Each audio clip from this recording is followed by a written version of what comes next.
What if the absolute best time to prepare for a freezing winter is, well, right in the middle of the wildest, loudest party of the year? That sounds completely contradictory, honestly. I mean, most of us think of preparation as something you do in the quiet. Right, like the calm before the storm. Exactly. Yeah. You don't usually think about, bracing for impact while the bass is rattling your ribs and everyone around you is just celebrating. Yeah, and that tension is exactly why we are here. Welcome to this deep dive.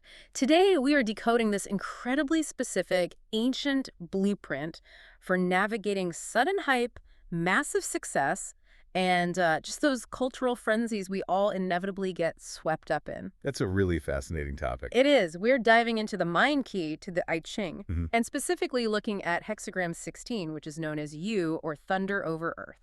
And we really need to pause on that visual for a second, just to understand what we're talking about here. That imagery of thunder over earth. Yeah, paint that picture for us. So on the surface, the word you translates to enthusiasm, joy, or kind of going with the flow. Yeah. But the philosophy reveals that its hidden foundational meaning is actually preparation. Preparation, okay. Yeah. So picture a completely still, receptive internal state that is the earth. It's solid, it's grounded. And suddenly, an explosive electric external energy, the thunder strikes it. Wow. To bring this into our modern, everyday reality for everyone listening, think of that feeling when your startup suddenly gets a massive round of unexpected funding. Oh, yeah. That's a perfect example. Or maybe a side project you posted online just goes completely viral and your phone notifications are a total blur. Even on a personal level, entering that intoxicating, completely euphoric honeymoon phase of a new relationship. Right. The world around you just booming. The music is loud. But the real question is, how do you ride that massive wave without completely crashing when the music inevitably stops? And that is the core challenge. When that external thunder strikes, how do we allow ourselves to enjoy the infusion of energy, but actively use it to stock up for the metaphorical winter? Because winter always comes. It always comes. So before we look at how different individuals react to this, the framework outlines 3 core overarching mindsets for handling any high-energy situation. I really want to spend some time on this because having a strategy for when things go right is something nobody really teaches you. No, not at all. We're always taught how to handle failure, right? But how do you handle a massive surge of success? Well, the first rule the philosophy suggests is to build your camp during the resonance. Build your camp. Yeah, this means you use the momentum of the crowd to quietly lay your own foundations. You don't just scream along with everyone else. You let the wind of their enthusiasm kind of carry your heavy materials. That instantly makes me think of being at a massive summer music festival. Oh, I love that analogy. Right. You walk through the gates, the energy is completely infectious, the sun is shining, and you feel like you could dance for 3 days straight. You're just totally swept up in it. Exactly. But the truly smart festival goer, like the veteran who has been doing this for years, is the one who uses that initial burst of daylight and high adrenaline to locate the emergency exits, figure out exactly where the water stations are, and set up their tent perfectly, way before the exhaustion sets in. That is a brilliant parallel because it highlights the second rule perfectly, which is to weaponize the frenzy. Weaponize it. I like that word. Yeah, because enthusiasm is a tool. It is not a permanent state of being. High morale and excitement are incredibly potent, but they are finite. They run out. Exactly. Yeah. You use that surge of dopamine and energy to tackle the hardest, most painful tasks you usually avoid. Like your example, setting up a tent is annoying. Oh, it's the worst. Doing it at 2 in the morning when you're exhausted is miserable. Doing it at 2 in the afternoon when you're riding a wave of excitement, it's basically effortless. Right, you're hacking the enthusiasm to do the heavy lifting for you. That makes so much sense. And what's the third rule? Set boundaries on the revelry. You have to intellectually know that the thunder cannot be trapped in a jar. A viral moment doesn't last forever. Right. A funding round eventually burns down. You have to know exactly when to pull the plug and transition back to your baseline. Okay, so the thunder has struck. The festival is underway. The funding has hit the bank account. How does our inner self, the earth in this metaphor, actually respond to that spark? Well, the philosophy maps out several psychological profiles of how people react. Starting with those who don't have a solid foundation, right? Yes. Let's look at the most precarious reaction first. It's called the shallow drum. The shallow drum. Yeah, this represents a person whose inner foundation is essentially empty. When they get a tiny spark of good news, they immediately lose their grounding. Because they lack internal substance, they mistake a lucky break or a momentary high for permanent, Guaranteed success. Oh man, we've all seen this in the business world. Oh, absolutely. This is the entrepreneur who gets like a verbal maybe from an angel investor after a 20-minute coffee chat, and they immediately book a table at the most expensive restaurant in town. Yep.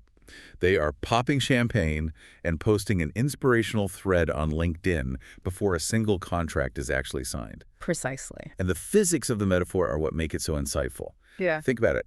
Why does a drum make a loud noise? Because it's hollow. Exactly. It is a shallow drum because the container is incredibly thin, so the slightest tap of good news makes a disproportionately loud noise. But I want to challenge this for a second, if I can, because modern psychology often tells us something completely different. Sure. Have some. We're always told to practice gratitude, to celebrate small wins, to enjoy the journey. Why is this specific reaction of making noise considered so dangerous? It comes down to the mechanics of human motivation and dopamine. Celebrating is healthy when it acknowledges a completed milestone. Okay, that's a key distinction. Right. But the state of the shallow drum isn't about deep gratitude. It's about frivolity. When you prematurely broadcast your success, your brain receives this massive spike of dopamine from the social validation. The likes, the congratulations, the applause. Yeah. And your brain tricks you into thinking you've already achieved the goal. Wow, so you effectively bleed out your own momentum. Exactly. The energy of that good news is wasted on generating noise instead of being channeled into the actual work needed to close the deal. So what's the fix? The advice here is actually quite striking. The next time you get amazing news, try sitting in total silence for 10 minutes. Wait, just swallow the joy? That sounds almost painful when you're bursting with excitement. It feels uncomfortable because we are conditioned to share instantly. But yes, you swallow the joy and let it become gravity, not just noise. Let it become gravity. I love that. You feel it expanding in your chest, building an immense internal pressure, but you refuse to open the release valve by broadcasting it to the world. You take that compressed, high-octane energy and you use it to fuel the next tangible step of the project. You're hoarding the heat for the winter instead of burning it all up in a firework display. That makes so much sense. But if broadcasting every tiny win makes us a hollow drum, what is the alternative? Right? How do you exist in a high-energy environment without losing your substance? Yeah, exactly. That brings us to the second psychological profile, which is referred to as the unbothered rock. The unbothered rock. Okay. This person is sitting right in the middle of the hype, fully immersed in the environment, but they are completely immune to the frenzy. We all have that one friend. We really do. They can go to the wildest, most chaotic New Year's Eve party in the city. The music is blaring, people are swinging from the chandeliers. Yeah. And this friend just chats, has a pleasant time, enjoys a drink, and then peacefully grabs their coat and leaves at 10:30 p.m. without an ounce of FOMO. At the fear of missing out. Exactly. They aren't judging anyone. They aren't being antisocial. They just aren't caught up in the madness. So how do they do it? What's crucial to understand about the unbothered rock is how they achieve that immunity. Their resistance does not rely on willpower. Wait, why is that important? Doesn't it take a lot of willpower to leave a great party at 10:30? Not for the rock. See, willpower is a finite resource. It's like a muscle that eventually reaches failure. Relying on willpower to resist hype causes massive ego depletion and burnout.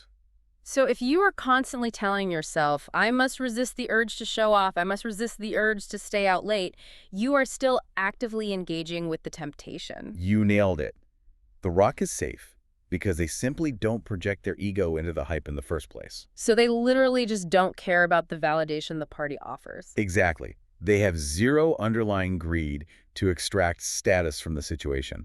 They don't look at the party and think, I need to be seen here to prove I'm successful. They know exactly when the experience is complete for them. Yes, the thunder strikes.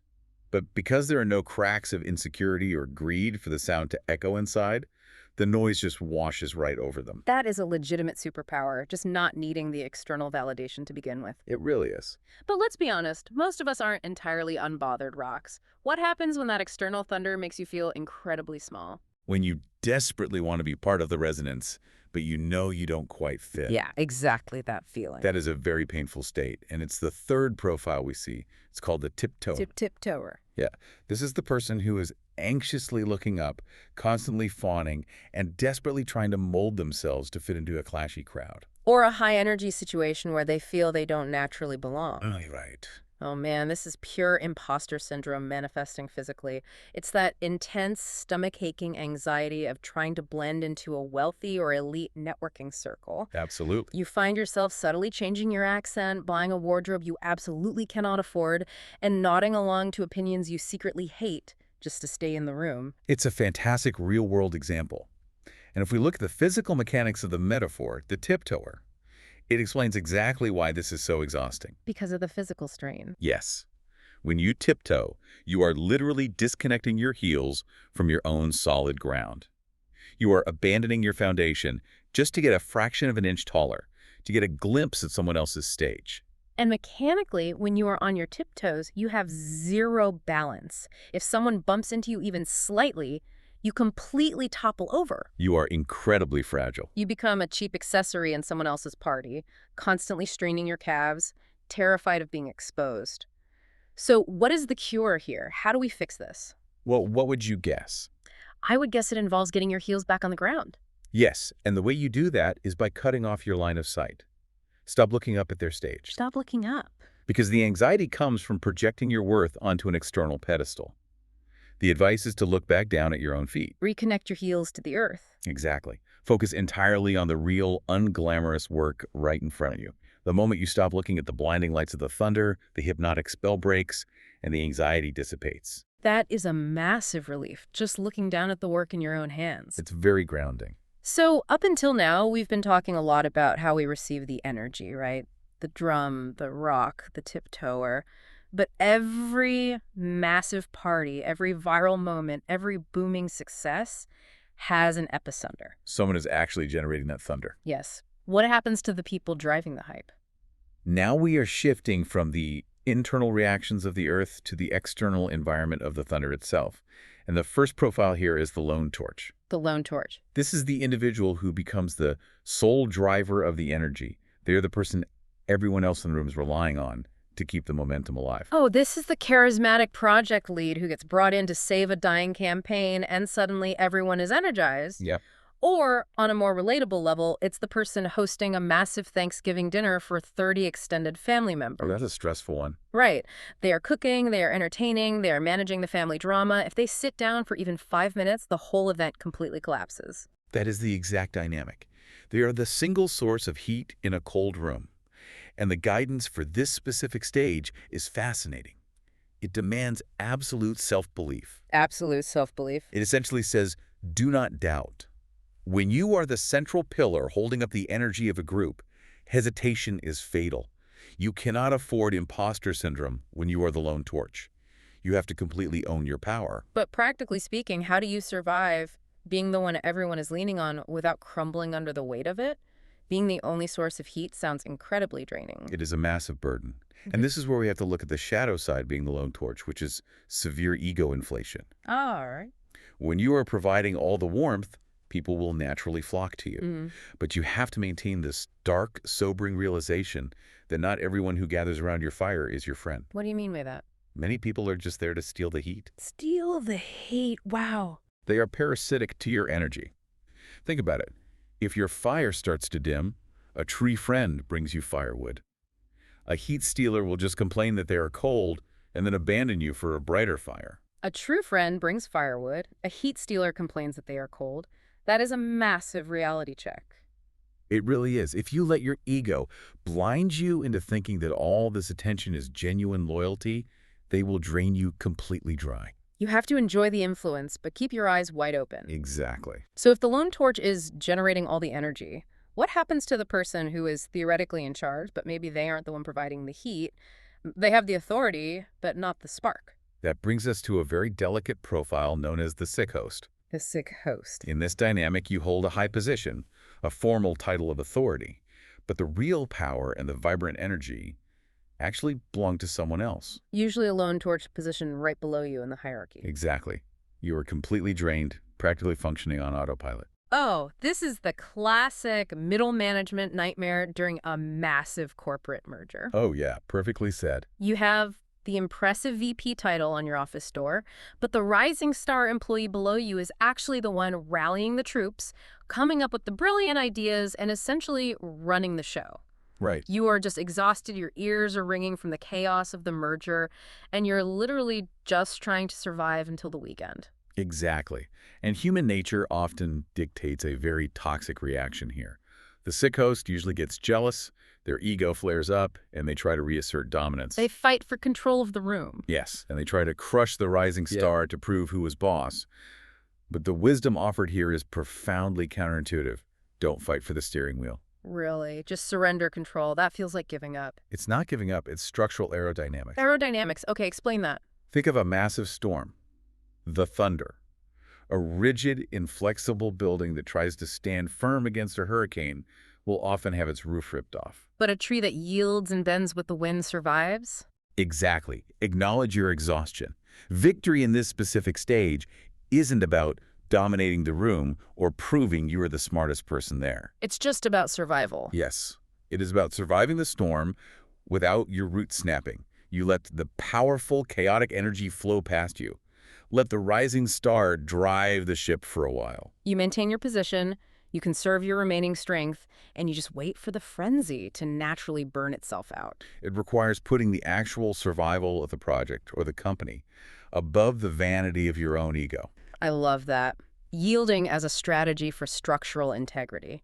So we've hit the peak of the thunder, the frenzy has swept through, the energy has been spent. What happens at the very end of the cycle? That is the final profile, the lingering partygoer. The lingering partygoer. This represents the dark aftermath. The external energy is completely gone. The hype cycle is definitively over. The thunder has passed. But this person absolutely refuses to let go. Oh, we've all experienced this feeling. It's 3:00 a.m. The house lights are turned on and they are glaringly bright. You can see how sticky the floor is. The music has been off for 20 minutes, but there's someone still standing in the kitchen clutching an empty plastic cup, desperately trying to start another deep conversation, trying to resuscitate a dead night. It is a profound state of denial, and it represents the real danger of this entire philosophy of U2. The risk of turning a temporary high into a permanent psychological addiction. Wow. You see this outside of parties all the time. Think of the startup founder who had one massive successful exit a decade ago, and they are still attending every networking event, telling the exact same stories. Trying to recreate that exact same thrill, completely ignoring the reality of the present moment. Exactly. It's honestly heartbreaking because they are essentially chasing a ghost. They are trapped in the echo of the thunder. Does the framework offer a way out for the lingering partygoer? Is there a cure for that kind of denial? It does, and it's framed as a merciful exit. It essentially says that the very second you are willing to open your eyes, admit that the party is truly over, and step out into the cold night air, you are saved. Just leave. Just leave. There is no lingering punishment from the universe if you just accept reality. But stepping into the cold air is going to sting. It will be incredibly jarring. But stepping into the cold reality is the only way to eventually find your way home to real warmth again. The pain of the cold air is the cure for the delusion of the warm room. Wow. Okay, so if we synthesize this entire journey we've just taken, we're looking at a framework that tells us this concept of this enthusiasm, this thunderous joy, isn't just a license to throw our hands up and blindly enjoy the ride. Not at all. It's an intricate, highly practical psychological map of how we handle sudden surges of energy and success. That's exactly it. It forces us to ask ourselves tough questions, like when the good news hits, are we acting like the hollow drum making a ton of noise but carrying no real substance? Are we the unbothered rock, immune to the hype because our ego isn't tied to it? Are we the sick host desperately trying to steer a ship we don't have the energy for? Or are we the lingering partygoer trapped in the past? The central thesis of all these profiles is that the real treasure of any boom period, any viral moment, or any wild party isn't the loud echo of the thunder. What is it then?